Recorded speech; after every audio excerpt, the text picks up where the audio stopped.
Robots are starving for data. Teleoperating every demo by hand is brutally slow and expensive. But humans, we have millions of hours of manipulation video just sitting on the internet, basically free.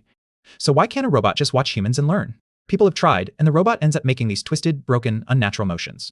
A new paper finally figured out the bridge, and the answer is to throw away almost everything you think matters. Here is what goes wrong when you try to copy human motion onto a robot. The standard trick is to treat the human hand as just another robot arm. Extract the 6 degree of freedom wrist pose, all the position and rotation, and replay it. Two things break.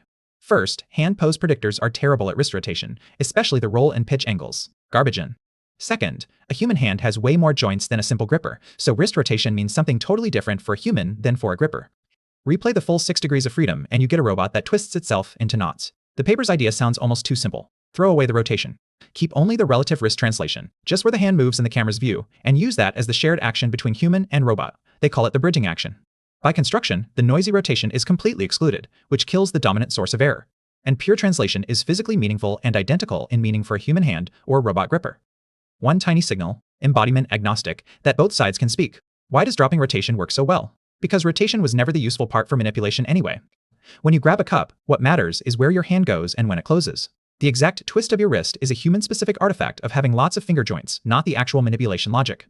A gripper does not need to reproduce your wrist roll, it needs to reach the right place at the right time. Translation captures that. Rotation just adds noise, so the bridge is translation only. Now the clever training trick. They train a vision language action model with interleaved action tokens, ordered bridging first, then full 6 degree of freedom, then gripper open close. Attention masking lets the model use whatever components each data source actually has. Human YouTube video has no robot signals at all, so only the bridging translation gets supervised there. Lab data adds a gripper signal. Robot data has everything. Then the magic move. During code training, they randomly substitute the bridging action as the prediction target on robot data. That random substitution sounds like a detail. It is not. It is the load binding mechanism that ties the human data and the robot data together. Remove it, and success rate collapses from 38.3% down to 12.5%, a 3x crash.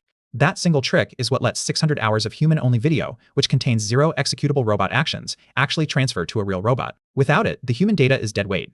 And this is the part that should excite anyone building robots. They do large-scale pre-training on 600 hours of human video, supervising ONLI, the non-executable bridging translation. Then they fine-tune on robot data, and the model produces full executable robot actions. The cheap, abundant human data genuinely helps. The flywheel works. You are not stuck hand-driving every demonstration forever.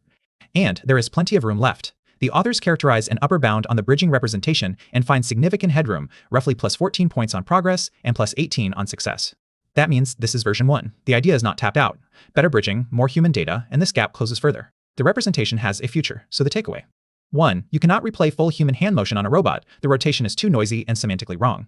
2. Drop the rotation, keep only relative wrist translation as a shared bridging action. 3. A random substitution trick binds human and robot data so 600 hours of human video actually transfers. Human data is the robot flywheel, and we finally have the right plug for it. Paper and project page below. Subscribe, because the next bridge is even wilder.